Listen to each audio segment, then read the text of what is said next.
Okay, walk right in and sit right down. Baby, let your hair hang down. Dr. Hook, hey. No, I think it was written in 1929. Anyway, hey, we made over 4,000 subscribers. Thank you. Who'd ever thought? Not me. If you've watched my first video, oh my God, it's awful. But anyway, it was all done to share things with you and help motivate you and enjoy the good things in life. So that's what we're going to do. So today, you could go on that chair. Come on, up you come. Up, come. There, we have to deal with her. That keeps her out of trouble. We were going to film her like every morning after coffee. We have a little dog treat. And I shouldn't say that word. She's the smartest. I've had a dog since I left home. And this is the smartest dog yet, I'm telling you. So anyway, after we've had breakfast, she sits on the kitchen chair, waits, not very patiently, whining and moaning, and for Jack to go in and hide the dog treat. So he goes in and he hides it somewhere, you know, under cushions or on a handle of a cupboard or like all over the place. And she has to find it before she gets it. So I was going to film it just for fun to show after this video. But this last two times, it's a completely new place. In she goes and she finds it right away. But one day there might be a good video about that. So I guess you got to put up with me today. And okay, we have so many projects on the go. Uh-oh, I better tell you something else. We had an earthquake. There hasn't been an earthquake in Salmon Arm since 1918. And, no. So, anyway, she'll bark and then she's going to get it. No, she won't. Be good. Okay, we haven't had an earthquake in ages. So it was like 8:30 at night. We're watching a really good movie, sitting in the living room, and it's, you know, dark. And all of a sudden, there's this huge bang. Not a shake or a shimmer or anything, just one big bang. And, oh my God, we both jumped up. And Mom's hollering from downstairs because she has a suite downstairs. What happened? What happened? And I said, I think something blew up in the garage. And Jack says, well, I'll go check. You go see if the neighbor's house is still there. I mean, this is how loud it was. So I checked there, and like we're in our comfy clothes, and we're finding out nothing. What the heck? Maybe an asteroid landed, or somebody got bombed, or you know, we don't know. So anyway, I go out the front door to look around, and you can hear neighbors out on their patios talking all over the way. And Jack, he went out on our patio, and our neighbor thought his truck had maybe backed into his house. It was loud, but it was only two points or something on the scale. So it was a minor one, but it was almost right under us. It was just a hop, skip, and a jump that way, the center of it. So like, we had some excitement, and our hearts go out to people that are having tornadoes and all that. Bless you, and we think about you, and we'll certainly say prayers for you. So anyway, let's get on with things, or I'll keep gabbing, and you know, okay, it wasn't the wine. I can't blame that. It wasn't even the chocolate. Can't blame that. I'm just crazy sometimes. So, we have a couple projects on the go. And I have bought a new road comb. And I want to make a matching one for this one. Now, this one is so happy in this. As you can see, the flowers are really, look at them. They're big. Try and get them in here. They're big, and they are beautiful. So anyway, it loves this pot, and I'm going to make another one almost just like this, except Jack got carried away, but I'm going to show you the basics, and no, you don't have to get that crazy. So this, I have 2 of these, and as you know, you can put them over small rose bushes. This has been outside for years. In fact, so was the one I used for this one. So what I do, they're not really doing a job out there, and I thought, oh, so I turn them upside down, and I cut this off, or Jack does. Jack cuts that off. And I think he might have did something fancy with it. Here we go. So here's the same one, because I had 2. And this one, yes, they're cut off.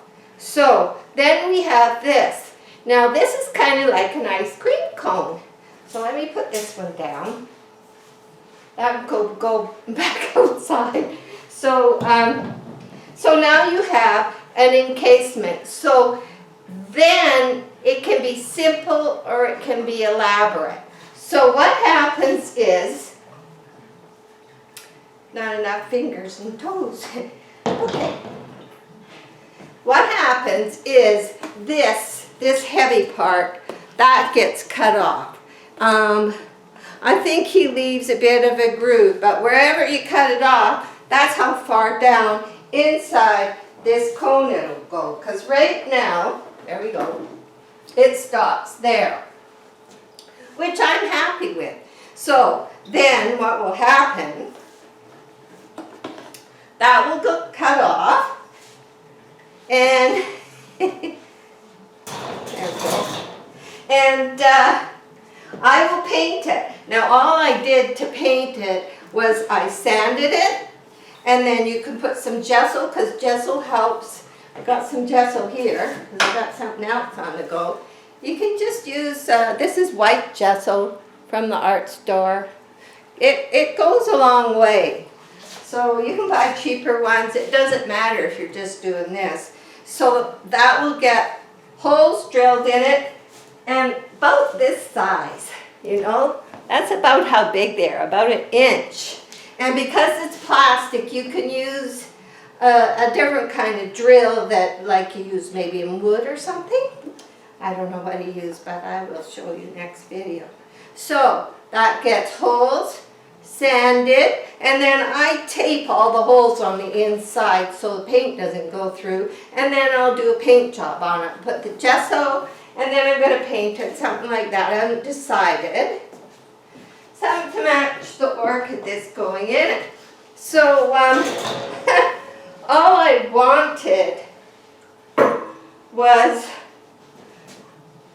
you know, I guess you could have used rebar and made a stand like that the ice cream cone sits into.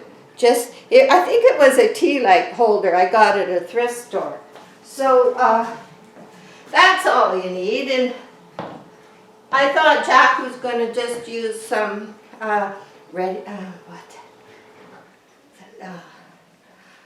anyway, some steel. I forget the name of this stuff. Rebar. And, you know, put a circle and then 3 legs. But the day of the earthquake, he was in the garage. That's why I said, oh my God, the garage blew up. And he has these, and we use these on our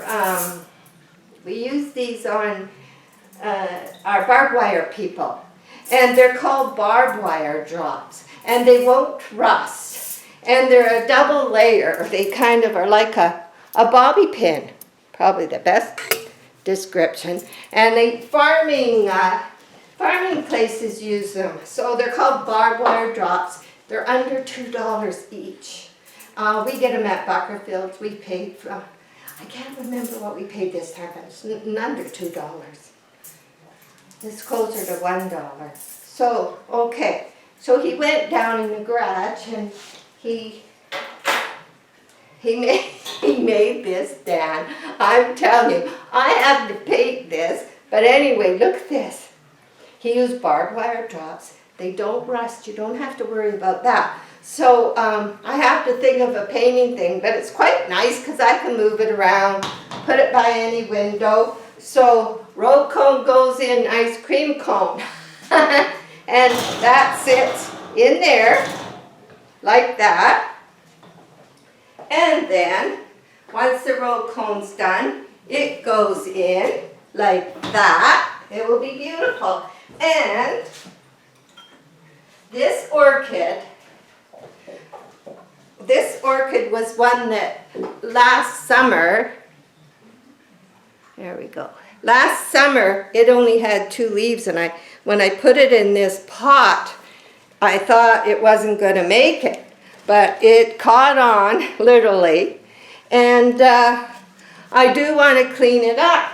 And I thought it deserves a good place after the struggle it had. So it will be repotted in the new row cone, and we'll do this potting video because I haven't looked in here for a year, and I do smell something when I'm watering, and there could be a lot of roots that die because the media was changed and it wasn't happy either.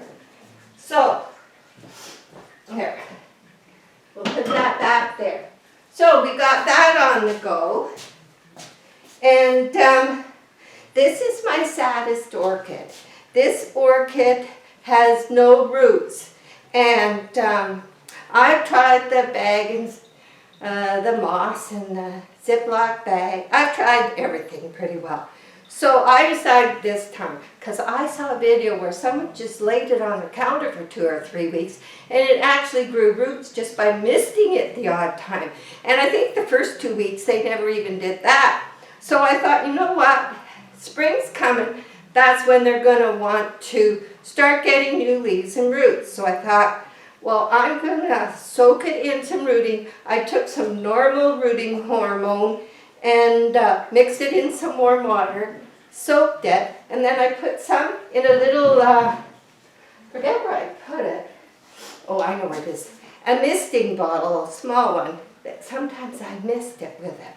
And it sits on one of my bowls, because these heat up quite a bit. And so it keeps the bottom of the pot warm. That's just a tea light holder with an upside down saucer and the plant. So it stays warm. It's in a more shaded location, not dark. And I was surprised to see, this is Mom's red orchid, but inside there's a new leaf coming. I hope there's some roots. There was no roots on this, and I'm not about to look yet, but a new leaf is a good sign. So even though it's not happy, we have that. And our humidity is just like terrible. What is it right now? It's about 48. And I've got soup on the stove simmering, so it's getting a little bit more humid. But it's just been cold and sunny. It was minus 17 this morning, and it's just cold and sunny. I mean, it's beautiful, and the orchids are getting lots of light, which is also helping, because as the days get longer and warmer, growth will kick into them. So I'm showing you my 2 that I'm nursing. So the other one that I'm nursing, and they do have some roots, is the babies. And Thursday they get watered. Another new leaf. So that's my other one. So those are the 2 that I'm babying, and that's when I use my misting bowls. Misting bowls are so useful. Like, even if it's night when they're open more, they're more open to receiving humidity.